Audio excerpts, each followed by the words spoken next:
Tinapay mula sa langit.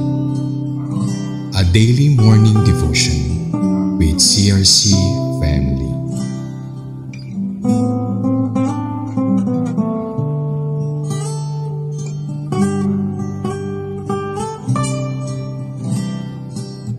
Magandang umaga po sa bawat isa. Ako po si Sister Charlotte from CRC Dasmariñas Daughter Church. Samahan niyo po kami sa ating programang Tinapay mula sa langit, ang pang-araw-araw nating debosyon sa salita ng Diyos. Pero bago po tayo magsimula, samahan niyo po ako sa isang maikling panalangin. Hallelujah Lord, Hallelujah Jesus. Panginoon, salamat po Lord sa pagkakataon na binigay mo na makapagbahagi ng iyong salita. Salamat Lord sa bawat isa Lord na matiyagang gumigising Panginoon, matiyagang nakikinig sa iyong mga salita sa pagsisimula ng kanilang araw. Panginoon, samahan niyo po kami sa hanggang matapos Lord ang programang ito at ikaw po ang mataas, maluwalhati sa umagang ito.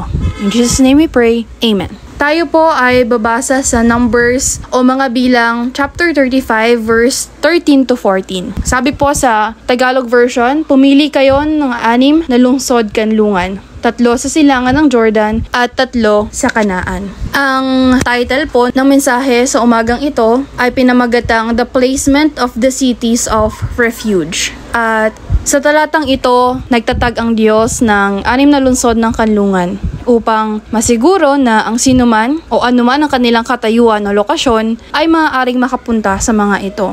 Ang mga lungsod na ito ay mahalaga para sa pagbibigay ng proteksyon sa mga taong aksidenteng nakapatay ng iba. Binibigyan sila ng lugar na matatakbuhan hanggang sa magkaroon ng patas na paglilitis. Ang sistemang ito ay sumasalamin sa puso ng Diyos para sa katarungan at habag. Pagkakahati ng mga lungsod, 3 sa bawat panig ng Jordan, ay nagpapakita ng hangarin ng Diyos na maging madali ang pag-access. Walang sinuman ang dapat maging malayo sa kaligtasan. Tulad sa ating buhay, tinuturo nito sa atin ang kahalagahan ng pagbibigay ng habag at kanlungan sa iba, lalo na sa mga nangangailangan ng proteksyon mula sa paghatol o dagliang paghusga. Higit pa rito, ang mga lungsod na ito ay isang larawan ng espiritual na kanlungan na matatagpuan natin kay Kristo. Kung paano ang mga tao noong sinaunang Israel ay maaaring tumakbo patungong sa mga lungsod na ito para sa kaligtasan, tayo rin ay inaanyayahan na tumakbo kay Jesus sa mga oras ng kagipitan at pangangailangan. Siya ang ating tunay na kanlungan na nagpoprotekta sa atin mula sa kasalanan at mga kahihinatnan nito.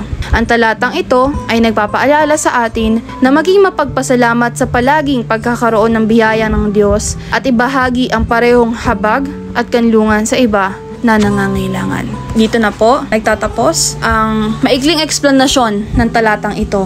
Maraming salamat po sa inyong pakikibahagi sa ating programang Tinapay mula sa langit. At muli niyo po kami samahan sa araw ng bukas, 5:30 AM, para sa ating pang-araw-araw na pagbubulay ng salita ng Diyos. Malaya po din natin itong i-share sa ating mga kapamilya at kaibigan upang mas marami pa ang makapakinig at mapagpala ng salita ng Panginoon. Muli, magandang umaga and God bless us all.